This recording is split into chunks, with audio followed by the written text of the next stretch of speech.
Okay, so 3, 2, 1. Hello and welcome to the latest episode of the Mark on Fundraising podcast. I've never done an intro before. I feel as though I need to start doing intros. So this episode we've got the very wonderful, very talented Chloe Jones. Woohoo! Yeah. So how are we doing, Chloe? I'm very well, thank you. How are you? Yeah, well, I'm very well. Yeah, plodding on. Looking for jobs as usual, but so carrying on doing the first podcast in a couple of weeks. So there we are. Thank you for having me. Yeah, you're very welcome. So, Chloe, can you just tell us a bit about yourself? What's your role? What you do? Where you work? Yeah, so my name is Chloe Jones. I am a fundraising officer for the charity Autism Together. I've worked there for, it will soon be 10 years, my 10-year anniversary there. But I've actually been involved with the charity since I was about 6 months old. My mum is a manager there. My sister is a support worker there. My uncle is the stationery supplier. My dad's the delivery driver. So it's very much a family organisation, even though we're huge.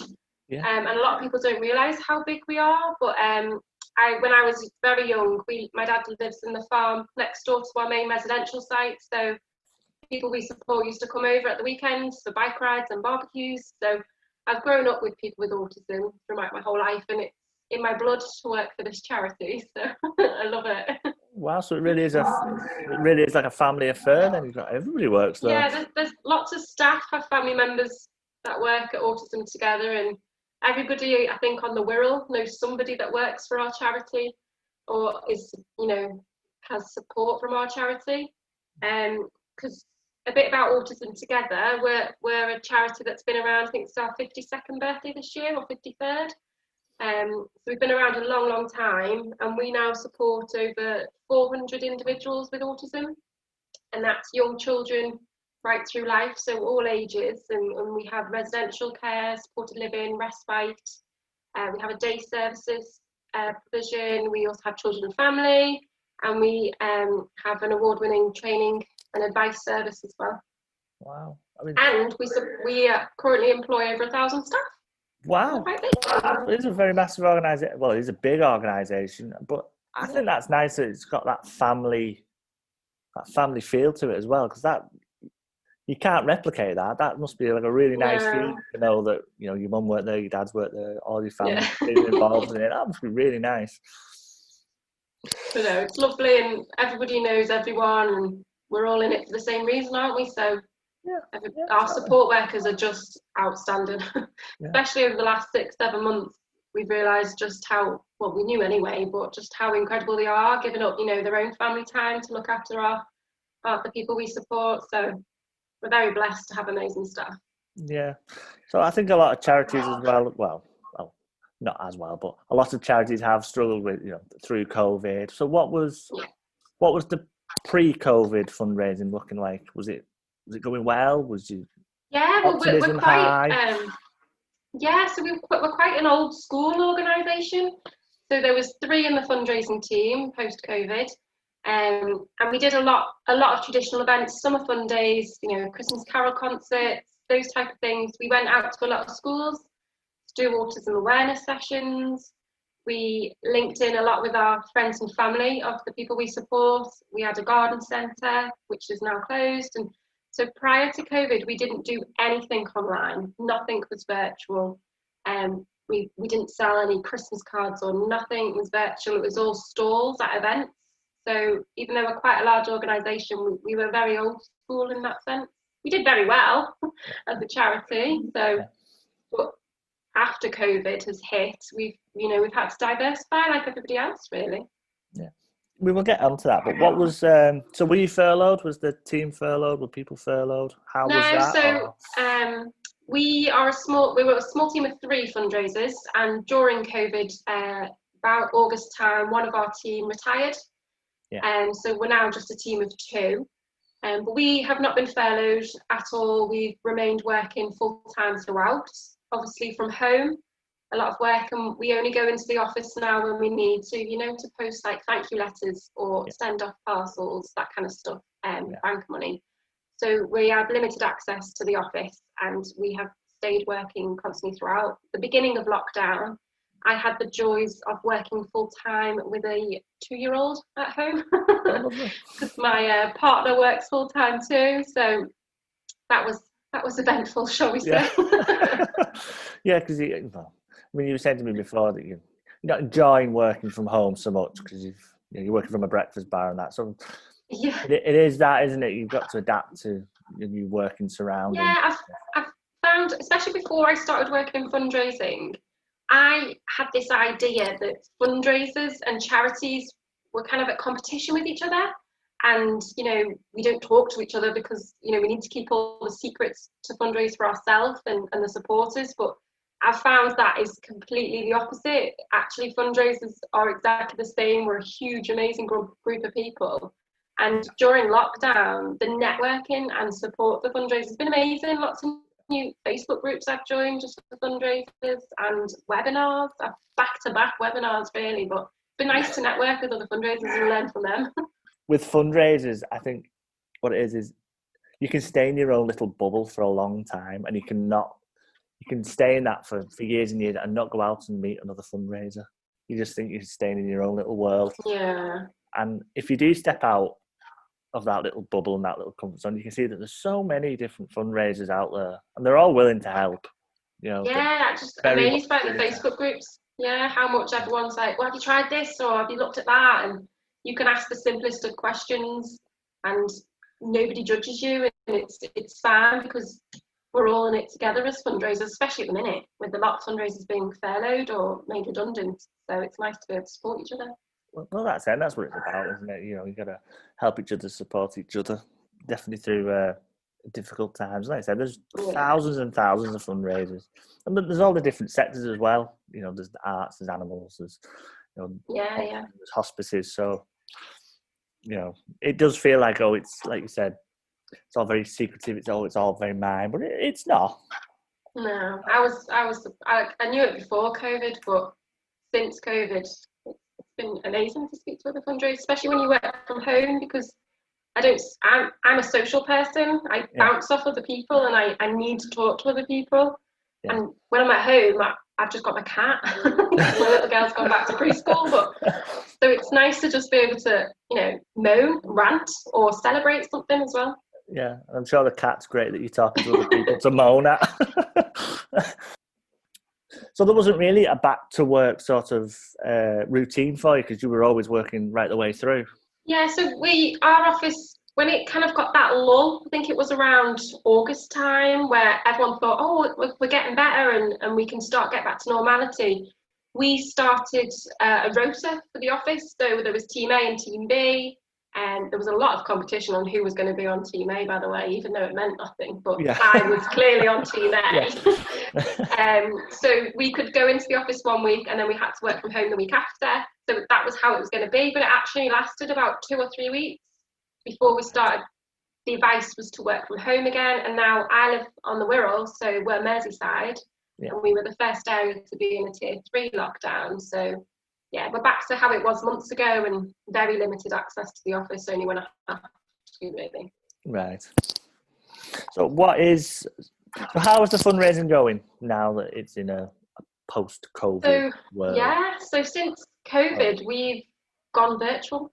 So we've never, ever, ever touched virtual before. We were total novices. And so we've had to really diversify everything we do. So our first kind of thing was our summer fun day. So this is something that everybody looks forward to for our charity, especially locally, because it just means we can get out and shout about who we are and what we do, and the people we support can attend, and we get to meet new families. So we had that all planned, and that is all booked in with, stall holders, entertainers, that kind of thing. But obviously, because of lockdown, we decided to take the jump to turn it a virtual event. Now, I have to be honest, I was very much against it. I thought it was going to be a bit rubbish. I thought we're not going to reach anyone, no one's going to be interested. But this was around, I think, beginning of July that we did it. We decided to take over our Facebook page for one day. So from 10 in the morning till 6 in the evening, we posted a video or photos every 15 minutes. So our stall holders could send a video or photos of what they did. We filmed some videos about who we are as a charity, what we do. And then our entertainers, so we had a face painting tutorial, we had a virtual pony ride, we had loads of things going on. We had a magician, we had some singers, and prior to that, we did our first pet photo competition, which has nothing to do with our charity and what we do as support, but we'd seen other fundraisers doing it and doing so well from it. So we did a pet photo competition, which was amazing, and the whole event raised over £3,000, which that's amazing. was just amazing. So I really didn't expect it. I thought we might get 50 quid, but to get over £3,000 was brilliant. And then since then, we've now got an eBay shop. So we've now opened up eBay. We've got so we're doing Christmas cards online as well on our eBay shop. We made sure all our website, was virtual friendly. So we've now got donation page on our website directly, which has brought in donations that wouldn't have happened otherwise if we hadn't have done that, which is amazing. We've got lottery. We've got a big holiday draw, believe it or not. We turned the ticket selling for that virtual as well, so that's now online. And we've got loads of plans for the future as well online. And we decided a long time ago that we weren't going to organise any public facing events until at least April next year. And that still stands. Oh, when you did the virtual summer fair, did you say, "Oh, do you know, I don't think it's going to work"? Did you voice that, or did you keep it to yourself? I'm not the type of person to keep things in, so right. I very much voiced my negativity, shall we say. But my fundraising manager Lisa and our fantastic comms team, they were all excited for it. So I gave it my best, and I'm really, really glad I did it. And since then, it's given me the confidence to do other virtual things. Yeah. And it means we can reach more people. So a lot of the people that virtually attended wouldn't have been able to if it was just. And we decided, a face-to-face event. And we decided that next year we're going to run them both alongside each other. Okay. So we'll do a virtual one and a face-to-face one, because the virtual was all pre-recorded. Okay. So we did no live elements, so we could do it again next year, maybe. So when you said, "Oh, it's raised £3,000," did you? It's raised £3,000. I said, "Well done." I gave them credit where it was due. I held my hands up. That's how events work. Yeah. That's one of the things, isn't it? It's trial and error. It's if you don't try, then you'll never know. No. And that is the part of events. So how much? So you say you're going into a lot more virtual events. So how are you finding learning about virtual events? Do you like the process? Yeah, it's quite hard to find out what the best, programs and apps and software is to use for things. So I'm quite a techie person anyway, so I've struggled a bit with stuff. But we linked up with Zoom, so I've used it personally a little bit, but now we used it for hosting 2 webinars during Remember a Charity in Your Will Week, right. Which we did in September. So I hosted 2 webinars on that, which I'd never done before. And we've decided to host our Christmas Carol concert through Zoom as well, which will be in December, which will have pre-recorded and live elements, which we've not done before. So that's quite good. And then obviously this year, we're very famous locally for our autism friendly Santa's Grotto, right? Which we obviously can't do at the minute. So we've decided to turn that virtual as well. So that's going to be exciting. You've jumped with both feet into the virtual side of things, and you've had to do a lot of upskilling. Yeah, I don't think we have much choice. Yeah, so my main role was community fundraising, so the events, face-to-face people, awareness tours. So we haven't really had much choice but to do that. Yeah. But actually, it's worked out a lot better than I thought. And now we have no idea when or how things are going to change in the future. We just have to embrace everything, really, don't we? Yeah. I mean, did you speak to any other fundraisers about it before going into virtual events? Because I think you're not the only one in that position where you've had to upskill quite well. It's basically a different role, really, isn't it? It's not community. It's digital, so to speak. I suppose I looked a lot at what other fundraisers were writing on Facebook chats and stuff, but attended loads of webinars at the start and trying to take advice from that really. And then I'm quite a spontaneous person. I just want to get it done, so I'll just jump in and do things. Yeah. I do a lot of videos for our charity, and I'd rather they just throw me in the deep end and say, we're filming you now. If you give me a script, I can't do it. So, yeah, you'd rather just do it. It's fine. It's like a band-aid. Just rip it off. It's fine. Yeah, just be impulsive. Just agree you're going to do it, and then figure out the rest at the end. Figure the rest of it. Yeah. So, what does your future, or well, the charity's future look like? Do you think a lot more virtual? Yeah, I think so. We found, even though we're in tier 3 lockdown, we found community fundraising is like reviving again, if that makes sense. Yeah. So we've just been adopted by the co-op for the Co-op Community Fund for 3 local stores. So that'll kickstart a big community push there. We've been adopted by a local Waitrose as well, so that's going to help. And then a golf club has adopted us. Right. So they're like very community-based events. So we're looking forward to touching base there. And the Wirral Chamber, so our Chamber of Commerce, so we're linked in with them and doing an awareness store with them, which is my first one this year. Oh, wow. So that'll be in a few weeks in the local town centre. So yeah, it's fine. We've obviously done a lot more grant applications. Yeah.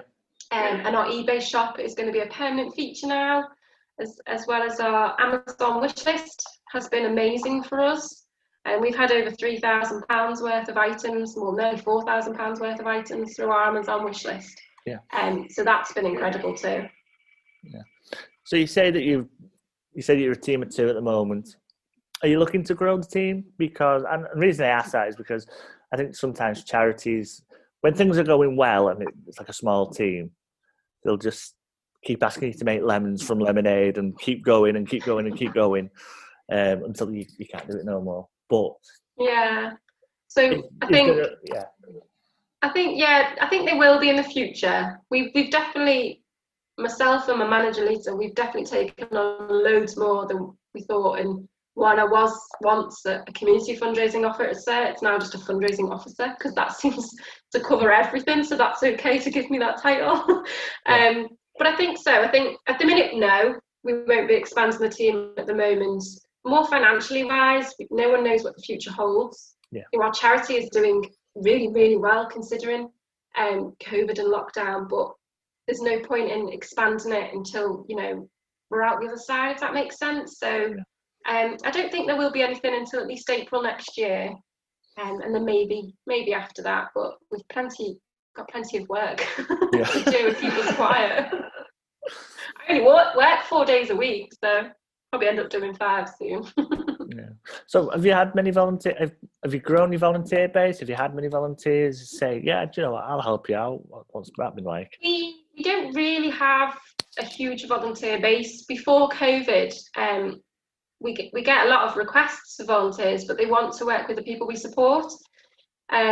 Whereas we don't accept volunteers for the people we support because we're an autism specialist charity, so all our staff undergo a huge induction program and that kind of thing, so we're all specialists in the topic, if you want to say that.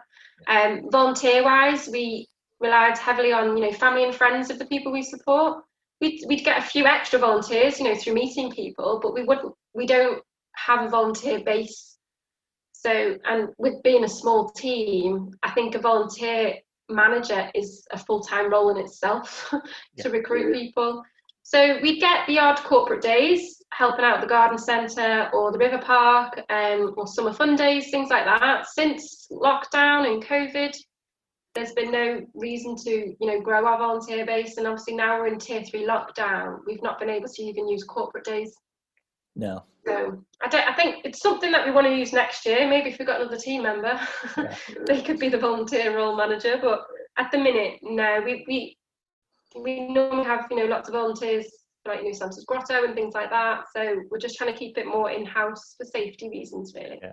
I mean, my previous employer, when we was trying to get volunteers, a lot of volunteers wanted to do exactly what your volunteer. They wanted to be with the babies and help on that side of things. It was like, no. We have specialist nurses who deal with that.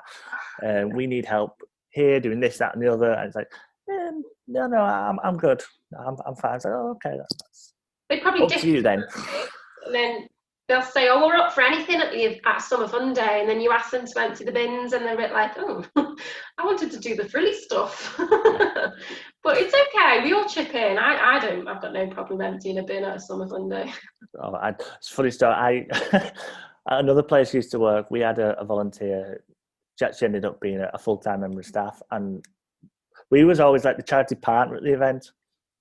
And at the end of the event, we had to go around and clear up. So it meant, litter picking and stuff. And I was distinctly remember I was stood next to the bin, and this member of staff came up to me. She was on our team. She said, I've filled my bin. Where do I put it? Like, in the bin. She went, funny. I was like, no, well, what else are you going to put the rubbish? It's like in the bin. So I'll always remember that. But that's a story. Just a funny little thing. So have you got any other new projects that you're working on that you're looking towards Christmas and the new year? Anything interesting? Yeah, so we're taking part in the Big Give for the first time this year.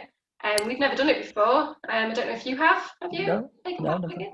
No. So it's quite new to us too. I'd never heard about it until recently. But obviously, when you're looking for new things to do virtually, things pop up. Yeah. So we're trying to raise over £45,000 to build an all-weather sensory garden for the people we support. And part of this is we can do it in pods. So each pod of the area of the garden is worth about £5,000. So part of the Big Give is we want to raise £5,000 for a pod of the garden. And we've been, at the minute we've received a pledge of 1,250 from one of our supporters. Right. And we've also been adopted by the Julia and Hans Rousing Foundation. So they're going to match fund any donations we receive in that first week during the Big Give. So it's the 1st to the 8th of December. But yeah, so we've raised about £30,000 so far for the sensory garden, and that's only been during lockdown. So we've done quite well. No. So as it's Halloween season, I thought I'd ask, do you have what are your 5 favourite scary movies? And now the reason I'm asking about films is someone on Twitter, his name was David Burgess, he asked, how much fundraising experience have you... He said, how much of fundraising work experience is equivalent to the degree that you got? So me being funny, I was like, I've got a film degree and I've never used it in fundraising before. And then someone replied to that by saying, well, there is a fundraising film sort of, and it was it's called Kathy Comes Home, and it's like an old film, 1958, and I'd never heard of it, and I had to Google it and everything. I was like, so I was like, maybe I should start using my film degree just a little bit more. It's been 10 years. I haven't used it properly. So I thought, how am I going to get fundraising and films together? So I thought, well, it's Halloween, so I'll ask Chloe, what is your 5 favourite scary movies? I haven't got 5, if I'm honest with you, because I get scared. But that's the idea. When I was a teenager, I watched a film called Colobus. Now, this is an old film, and I remember a friend of mine fainted, and I went to the toilet after the film, and I came out, and my mum shoved a broom in my face, and it's traumatised me ever since. So the film Colobus is quite scary, but I like a lot more mysteries. So The Girl on the Train, and all those type of deeper films. Yeah. And I love nothing more than a murder documentary and solved mysteries and things like that. So I don't normally have time to watch films because of my toddler, but I love all the dramas and things like that. So I don't know if you're watching The Sister at the minute on ITV. No, I'm very much Netflix and Amazon Prime and those sorts of things that I can just stream. But and also old TV series and stuff like that. But no, I'm not amazing with films. I'm afraid I'm more of a TV program, prison program, murder documentary. You'd be surprised looking at my Netflix history. You'd think I was a serial killer. That's it with if you was going to answer like, oh, I love Saw and Hostel, and I was like, oh, I'll be looking at you going, oh, really? Don't want to see my Netflix history. No, that's fine. Well, thank you, Chloe, for your time today. I really appreciate it. Do you have anything else to plug? Any shout outs, thank yous, anything like that? Just shout out our amazing staff. Our support workers are incredible. They don't get enough praise as they deserve.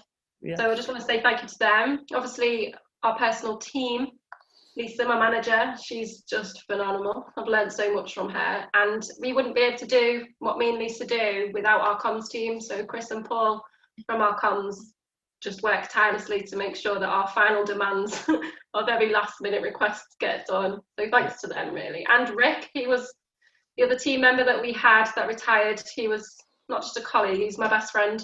Oh. And he actually lives across the road from me, so I wouldn't be in fundraising if it wasn't for him. Oh, that's brilliant. Yeah, and like yourself, all other fundraisers, thank you for networking. Oh, very well. Did I do enough there? You did, that's fine. It's absolutely You're fine. more than my sister. Yeah. I like everybody, look at an acceptance speech at the Oscars. No, brilliant. Thanks, Chloe. Okie dokie, thank you.